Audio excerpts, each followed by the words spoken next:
gobolka Sool Sanaag Togdheer ee ay Soomaaliya ku hadaaqaysaa waxa ay aan qaybsami karin ka yihiin dhul qarameedka Jamhuuriyadda Soomaaliland dadka deganina waxa ay sees iyo hormuudba u ahaayeen bulshadii sida xorta ah go'aanka qarannimada u gaaray haddana waxa ay si buuxda u cadeynaysaa inaanay ka gaabin doonin waajibaadkeeda dastuuriga ah ee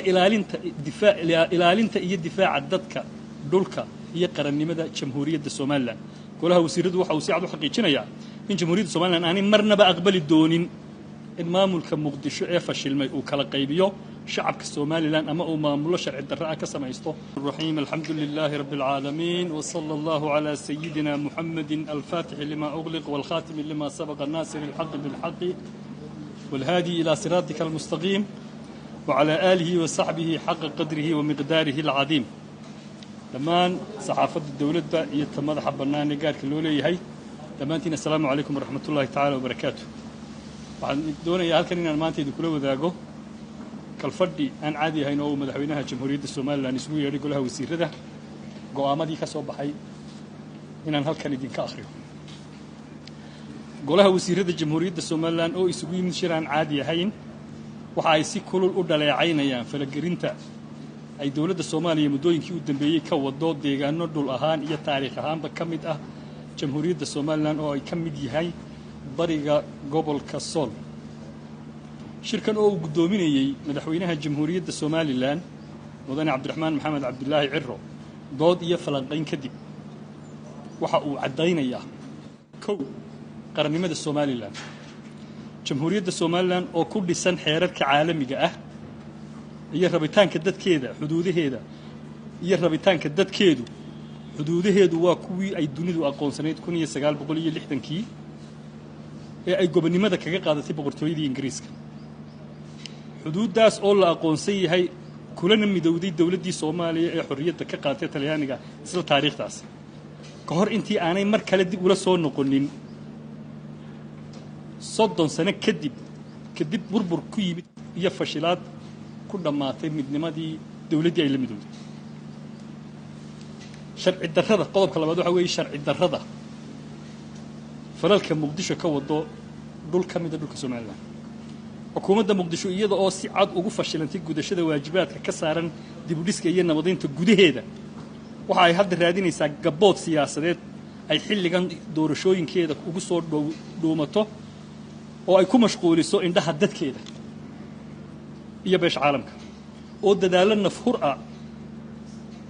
gelisay dib u dhiska Soomaaliya waxa ayna dhaqaalihii iyo hubkii lagu siiyay dhismaha dawladnimadeeda u adeegsanaysa inay colaad ka horiso deegaamo ka tirsan Jamhuuriyadda Soomaaliland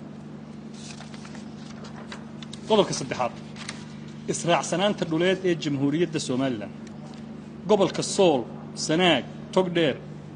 ee ay Soomaaliya ku hadaaqaysaa waxa ay aan qaybsami karin ka yihiin dhul qarameedka Jamhuuriyadda Soomaaliland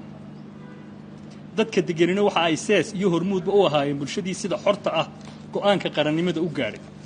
kadibna si dimuqraadi ah uga mid ahayd aftidii madax banaanida Jamhuuriyadda Soomaaliland iyo guud ahaan geedi socodkii dimuqraadiyadda iyo dhismaha Soomaaliland isku dayga Soomaaliya ay doonayso in ay u qaybiso qabaa'il xuduudeed siyaasadeed waa bilowga colaad qabiil oo ay ka dhex abuurayso bulshada ku dhaqan Jamhuuriyadda Soomaaliland qodobka afraad nabadda Jamhuuriyadda Soomaaliland oo tiirarka ay ku dhisan tahay ay ka mid yihiin xasiloonida gudaheeda iyo nabad kula noolaanshaha dariskeeda waxa ka go'an in dadkeeda deegaanadeeda Soolbari ay la gasho wada hadal lagu raadinayo xal nabadeed oo lagu soo afjaro colaadaha iyo tabashada ka jirta magaalada Laascaanood iyo guud ahaan bariga Sool sidaa oo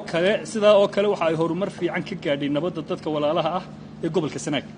taas oo ay dhammaan dhinacyadu aqbaleen in ay isugu yimaadaan gogashii nabadeed ee uu dhawaan dhigay madaxweynaha Jamhuuriyadda Soomaaliland waxaan uga mahad celinaynaa ismada dhaqanka ee soo jireenka ah ee gobolka Sanaag nolosha nabadda iyo gogashaana ku qaabilay niyad samida qodobka shanaad ee u dambeeyana waxa weeye baaqa taniyayaasha Jamhuuriyadda Soomaaliland waxa ay ku wargelinaysaa golaha ammaanka qaramada midoobay ururka midowga Afrika IGAD iyo dhammaan dalayaasha gobolka Geeska Afrika iyo guud ahaan beesha caalamka in cunaqabatayntii hubka ee ay Soomaaliya ka qaadeen sababtay inay hesho hub ay u adeegsato dagaalo siyaasadaysan oo lagu wiiqayo nabadda iyo isla markaana ay jiraan khataro hubkani ugu gacan geli karo kooxaha xagjirka ah. ugu dambeyntii difaaca qarannimada Soomaaliland inkasta oo Soomaaliland kaalin muuqata ka qaadato nabadda iyo xasiloonida gobolka iyo gacanka cadmeed sidoo kale ay dadaal adag ugu jirto kobcinta dimuqraadiyadda iyo horumarka dhaqaalaha haddana waxay si buuxda u cadeynaysaa inaanay ka gaabin doonin waajibaadkeeda dastuuriga ah ee ilaalinta iyo difaaca dadka dhulka iyo qarannimada jamhuuriyadda Soomaaliland golaha wasiiradu waxa uu si cad u xaqiijinayaa in jamhuuriyadda Soomaaliland aanay marnaba aqbali doonin